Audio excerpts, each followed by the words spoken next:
Bismillahirrahmanirrahim. Alhamdulillahilladzi samma nafsahu bil adl dalla ala adlihi al bayyinatu wad dalail. Asyhadu an la ilaha illallah wahdahu la syarika lahu wa la musyakil. Wa asyhadu anna sayyidana Muhammadan abduhu wa rasuluhul insanul kamil. Allahumma salli wa sallim wa barik ala sayyidina Muhammadin sahibil fawadil wa ala alihi wa ashabi wa zurriyatihi al fadail. Amma ba'd. Al mukarramun wal muhtaramun ma'asyiral habaib wal ulama, para muhibbin, hadirin hadirat rahimakumullah. Puji syukur kepada Allah Subhanahu wa ta'ala atas limpahan taufik hidayah serta inayahnya. Dengan demikian kita bisa berkumpul, bertemu kembali di Masjid Bustanul Muhibbin yang penuh berkah dan rahmat ini. Salawat dan salam atas junjungan kita Nabi besar Muhammad sallallahu alaihi wasallam dan seluruh keluarga, para sahabat, zurriyat dan pengikut beliau ila yaumil qiyamah. Para muhibbin rahimakumullah, al-ismul mutammimu litsalasin min asma'illahil husna al-adlu. Yang ke-30 dari Asma'ul Husna ialah Al-Adil, yang maha adil.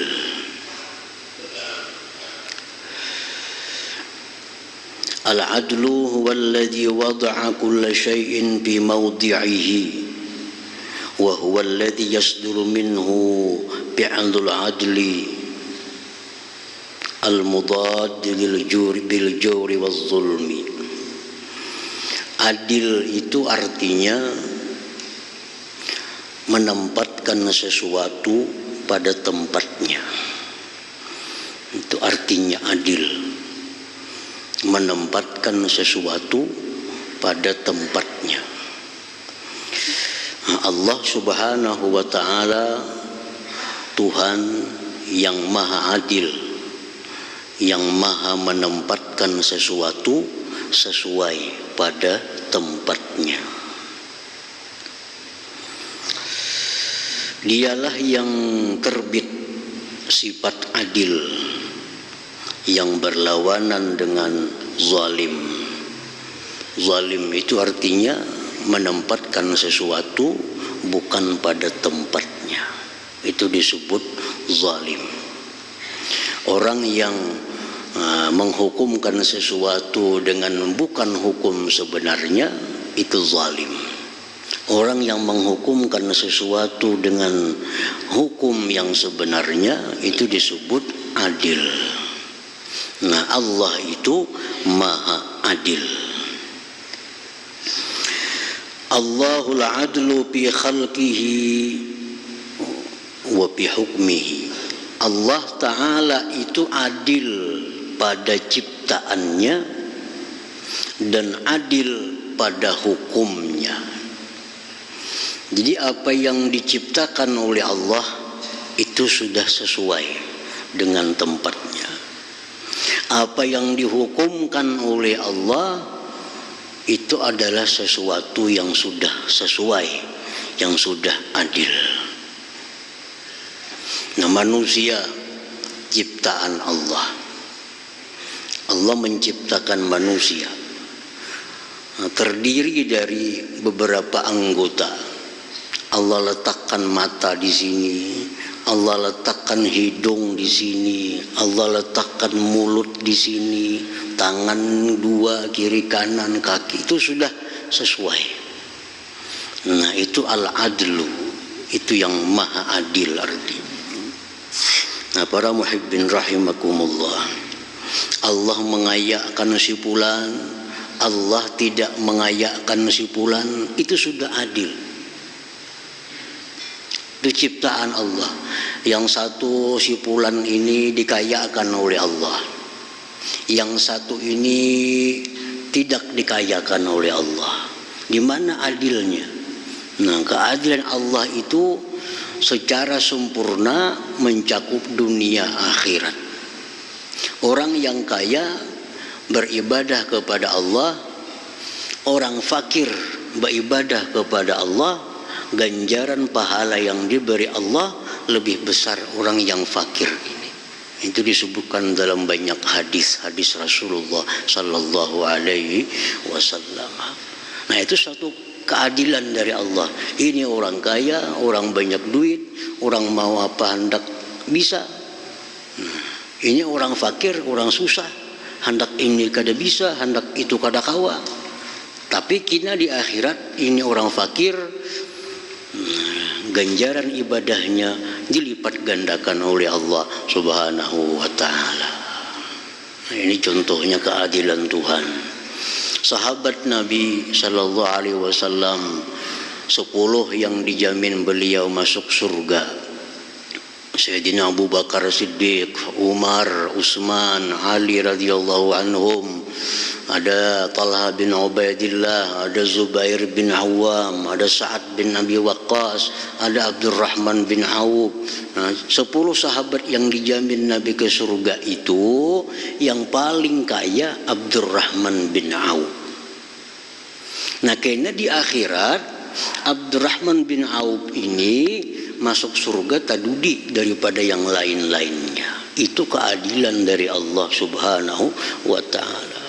Nabi sekian banyak nabi. Nabi yang punya keunggulan dunia, Nabi Sulaiman. Punya kerajaan, punya kekayaan, semua ada. Tapi di akhirat dari sekian nabi, Nabi Sulaiman yang terakhir masuk surganya Allah Subhanahu wa taala. Allah itu maha adil. Nah, para muhibbin rahimakumullah. Wala ya'rifal adila man lam ya'rif adlahu, wala ya'rifu adlahu man lam ya'rif fi'lahu. Faman arada ay yafhama hadzal wasfa fayanbaghi ay yuhita ilman bi af'alillahi ta'ala. Tidaklah kenal akan zat yang adil orang yang tidak kenal akan arti keadilan. Kalau orang kada kenal apa itu keadilan, kada akan kenal orang yang adil. Nah, kada akan kenal itu keadilan orang yang tidak mengenal perbuatannya.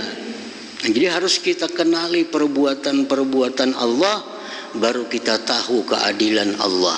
Kalau sudah tahu keadilan Allah, maka kita mengimani nama Allah itu Al-Adil, yang maha adil.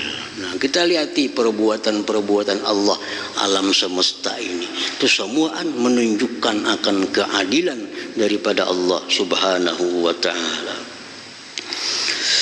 Allah al-adlu fi khalqihi, Allah itu adil pada ciptaannya. Allah menciptakan gunung di sini, laut di sini, padang pasir di sini. Itu sesuatu yang sangat adil.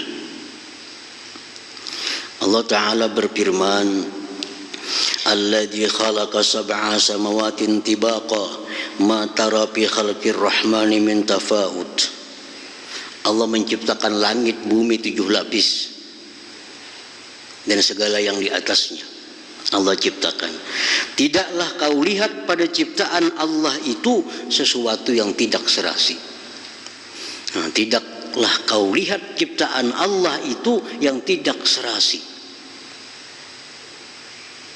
Nah, kalau ada kita melihat yang tidak serasi, mengapa ciptaan Tuhan nangka itu kada serasi? Parja'il basar, ulangi lagi sekali, lihat. Lihat lagi sekali. Hal tara min futur, adakah kau lihat daripada kelemahan ciptaan Allah itu? Masih belum dapat lagi.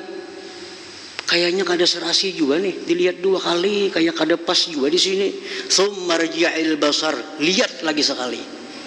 Nah, Allah menyuruh sampai 3 kali, sampai akhirnya kita bisa menemukan keadilan Allah subhanahu wa ta'ala pada apa yang diciptakan oleh Allah subhanahu wa ta'ala.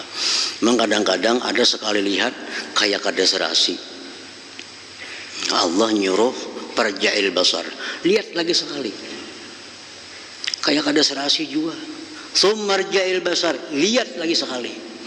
Nah, kalau sudah 3 kali kita melihat, kita akan menemukan keadilan Allah subhanahu wa ta'ala. Nah, itu tentang ciptaannya. Wal adlu fi ahkamih, Allah ta'ala itu adil pada hukum-hukumnya. Hukum yang paling adil, hukum Allah. Contoh, orang yang sengaja membunuh. Sengaja membunuh. Sengaja membunuh itu artinya niat membunuh dengan benda yang bisa membunuh. Nah, ini membunuh sengaja. Mati orang. Apa hukumnya nih? Hukum Allah bunuh. Itu paling adil, paling setimpal. Nah, kada ada hukum yang paling adil daripada hukum Allah subhanahu wa ta'ala. Allah menghukumkan laki-laki dapat bagian waris 2, perempuan dapat bagian waris 1. Lidzakar mislu hazzil unsayain. Itu Quranul Karim mengatakan, orang mati bertinggal anak laki-laki, anak perempuan. Anak laki-laki dapat 2 bagian, anak perempuan dapat 1. Di mana adilnya? Malah sama pada anak. Nah, itu hukum Allah pasti adil. Nah, Allah mengatakan ini anak laki-laki dapat 2 bagian, tapi ini anak dibebani oleh Allah beban. Wajib dia memelihara orang tuanya. Wajib dia menjaga orang tuanya. Ini yang laki-laki. Kalau anak yang perempuan ini, kalau dia sudah kawin, dia milik suaminya. Kalau kawasi inaknya kita bisi anak bini-bini, ini sudah belaki, kita garing, datangi aku, kada kawa kalau kada seizin lakinya. Tapi kalau anak laki-laki, kada perlu izin istrinya. Kalau abah mamanya memanggil, wajib dia datang. Nah, itu keadilan Allah subhanahu wa ta'ala. Tidak ada hukum dari Allah melainkan itu adil. Allah menghukumkan bahwa surga itu lil muttaqin, untuk orang yang takwa. Surga untuk orang yang takwa. Uiddat lil muttaqin. Surga disediakan untuk orang yang takwa. Nang hirang kah? Nang putih kah? Nang bungas kah? Nang kada bungas kah? Nang anak raja kah? Raja kah, rakyat jelata kah, bila kada takwa kada bisa ke surga. Itu contoh adilnya Allah dalam hukumnya. Nah, jadi hukum Allah itu kadang mengenal nang boleh ke surga, nang bunga-bungasnya, nang kada bungas ke neraka, kada daka itu. Nang mana putih awak ke surga, hirang ke neraka, itu kada adil orangnya. Jadi Allah jadikan ukurannya takwa. Nah, itu bukti adilnya hukum Allah subhanahu wa ta'ala. Kalau kita kaji satu persatu, sangat banyak hukum Allah yang mencontohkan tentang adilnya Allah subhanahu wa ta'ala. Nah, para muhibbin rahimakumullah, walhasil kita percaya, kita beriman 100% bahwa Allah ta'ala itu adil.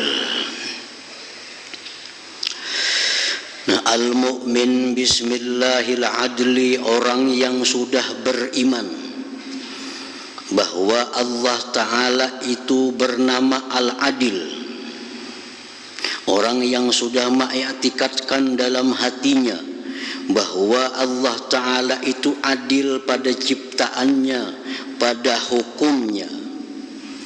Kayak apa sikap kalau kita sudah percaya Allah Ta'ala itu adil? Nah, sikap kita ayyarda bi khalqihi wa hukmihi. Kita ridha dengan ciptaan Allah, kita ridha dengan hukum Allah. Karena Karena kita sudah yakin ini adil. Ini adil. Kita wajib ridha dengan apa yang sudah dicipta oleh Allah. Kita wajib ridha dengan apa yang dihukumkan oleh Allah sebagai bukti iman kita kepada nama Allah Al-Adil. Nah, di situ Allah melalui Rasul banyak melaknat, mengutuk orang-orang yang tidak ridha dengan ciptaan Allah.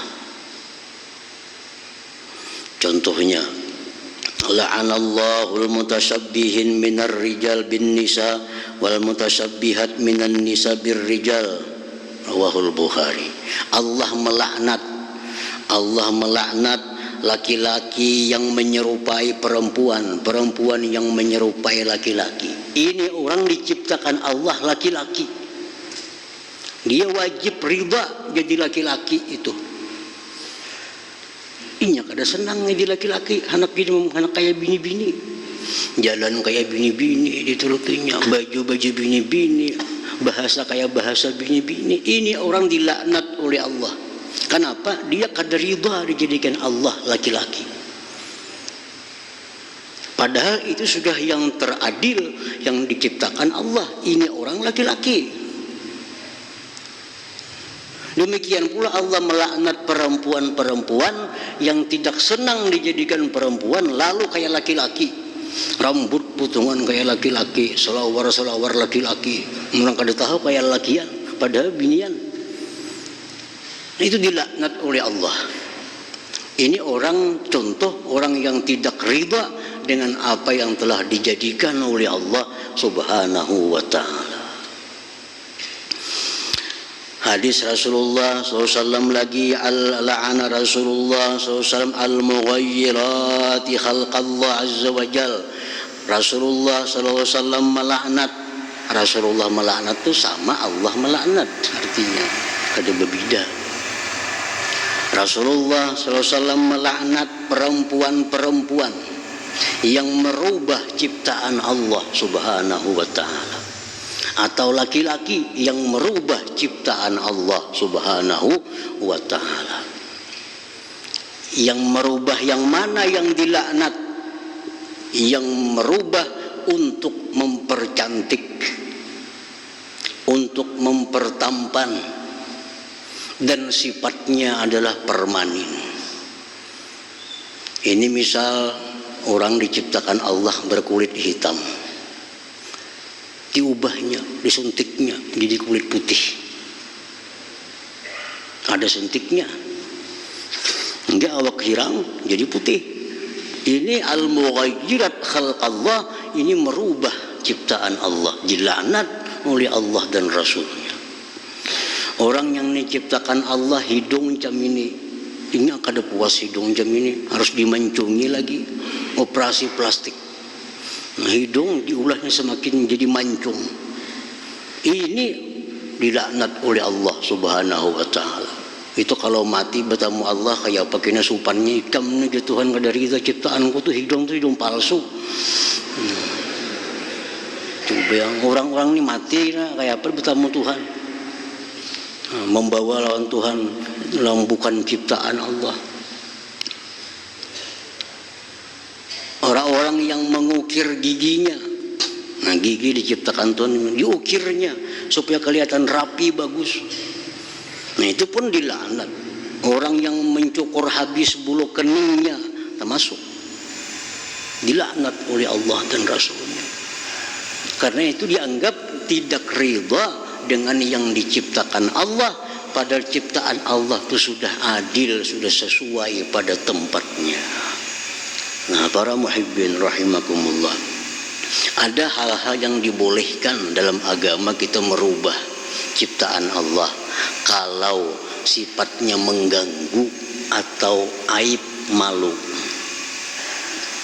Misalnya orang sumbing, maaf orang sumbing, kan itu mengganggu dan ada aib, lalu dijahitnya, dioperasinya. Nah ini dimaafkan dalam agama. Yang dilarang itu memperindah, mempercantik dengan cara merubah apa yang sudah diciptakan Allah. Berarti ini orang kadar ridha dengan apa yang telah dicipta Allah yang maha adil itu. Nah, para muhibbin rahimakumullah. Yang kedua, kalau sudah kita beriman bahwa Allah Ta'ala itu maha adil, ayyuhibbahu li'adlih, bahwa kita cinta kepada Allah, kita senang kepada Allah karena adilnya Allah. Kalau kita ada mendengar satu presiden di dunia, namanya presiden si A, dalam keterangannya sangat adil, kita ini pasti ketujuh, walaupun kita bukan rakyatnya,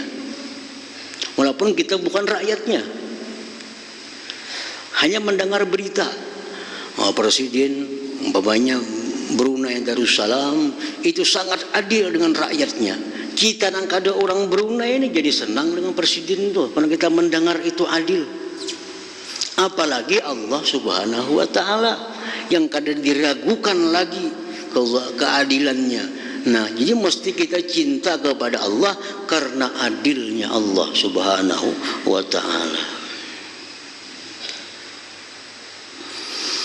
Wa ayyadila bi nafsihi, dan bahwa dia lagi kalau beriman dengan nama Allah Al-Adil, bahwa dia bersikap adil pada dirinya sendiri. Nah, bersikap adil pada diri sendiri artinya menempatkan sesuatu pada tempatnya. Dalam diri kita ini ada agama, dalam diri kita ada akal, dalam diri kita ada nafsu. Ini perangkat diri kita. Ini mesti ditempatkan sesuai tempatnya. Yang paling tinggi agama, akal, nafsu. Nah, apabila nafsu menghendaki sesuatu, kalau kita adil, kita pandang agama. Apakah agama membolehkan atau kada? Oh, agama boleh. Nah, makan, pakai, karena agama membolehkan. Jadi kedudukan agama dalam diri tertinggi, lebih tinggi daripada hukum akal. Jangan sampai akal ini mengukur agama, tapi agama yang mengukur akal. Itu yang beriman dengan nama Allah Al-Adil, menempatkan yang tinggi pada tempatnya. Agama wahyu Allah paling tinggi, akal nafsu di bawahnya. Jadi jangan sekali-kali kita mengukur sesuatu hukum dengan akal. Misalnya Allah mengharamkan ini, bahasa ada masuk akal itu haram, kenapa akal ukurannya? Akal ini mesti tunduk dengan hukum Allah. Nah, jadi jangan sampai kita menjadikan akal itu melebihi kedudukannya daripada kedudukan agama. Nah, kalau kita percaya, kalau kita beriman bahwa Allah Ta'ala itu maha adil, kita pun harus bersikap adil pada diri sendiri. Adil pada diri sendiri, menempatkan agama di atas daripada akal dan nafsu. Itu adil. Jadi orang itu adil kada ya. Orang yang jadi imam syaratnya adil. Kalau imamnya kada adil, makruh diikut. Imam tuh orangnya adil. Apa garang arti adil tuh imamnya? Nah, imam yang adil itu imam yang menempatkan agama dalam dirinya melebihi akal dan nafsunya. Itu orang jadi imam.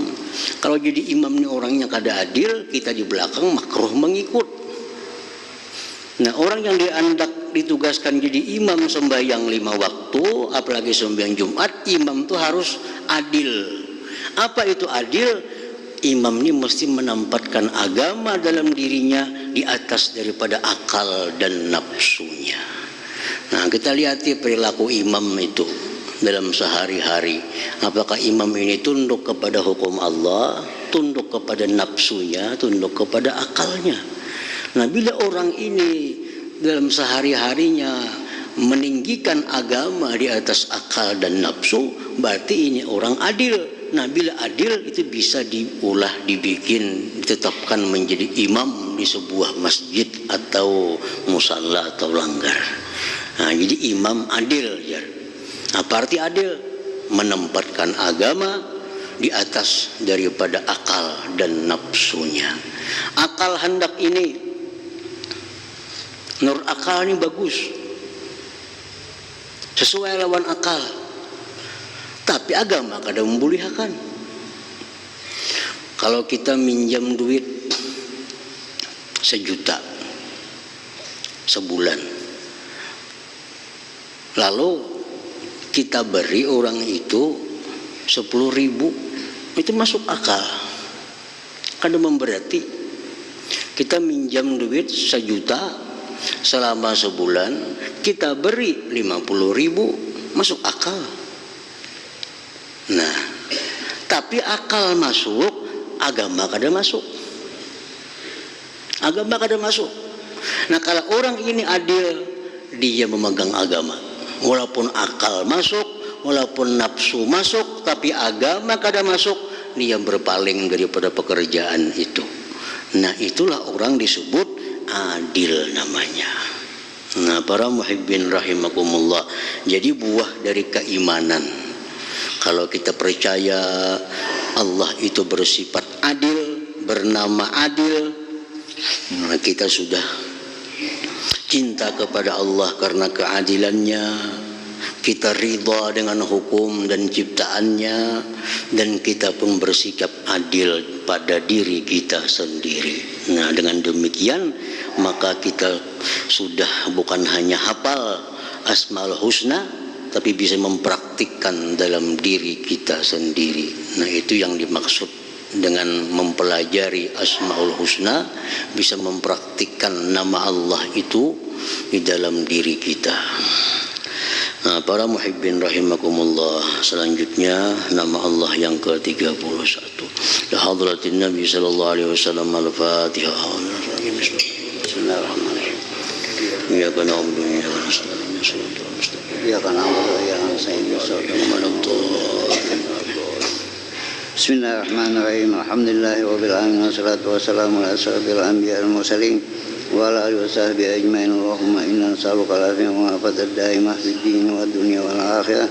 Allahumma shalli ala sayyidina Muhammad salatan tunjina biha min jamil ahwal wal afat, taqdi lana biha min jamil hajat wa rahman jami'i sayyi'at wa qamdil darajat, wa tuballighuna fi asrarin khair fil hayati wa ba'dal mamat. Allahumma zuriyadan fid din wa barakatan fi umwasatan bi jismi wasatan rizqi wa taubatan qabla al-maut wa hukatan ba'da al-maut wa afwan min al-hisab wa amani min al-azab wa nasiba min al-jannah wa rizqna laka min rahmatika ya arhamar rahimin. Allahumma rabbana hab lana min azwajina wa zurriyyatina qurrata a'yun waj'alna lil muttaqina imama. Allahumma ظلمنا أنفسنا واغفر لنا وارحمنا وترحمنا لكنا من الخاسرين. ربنا تقبل منا إنك أنت السميع العليم وتب علينا إنك أنت التواب الرحيم. ربنا آتنا في الدنيا حسنة وفي الآخرة حسنة وقنا عذاب النار. صلى الله على سيدنا محمد وعلى آله وصحبه وسلم. الحمد لله رب العالمين. يا أيها الرجل منه شفاعة صلوا عليه وسلموا تسليما. اللهم صل وسلم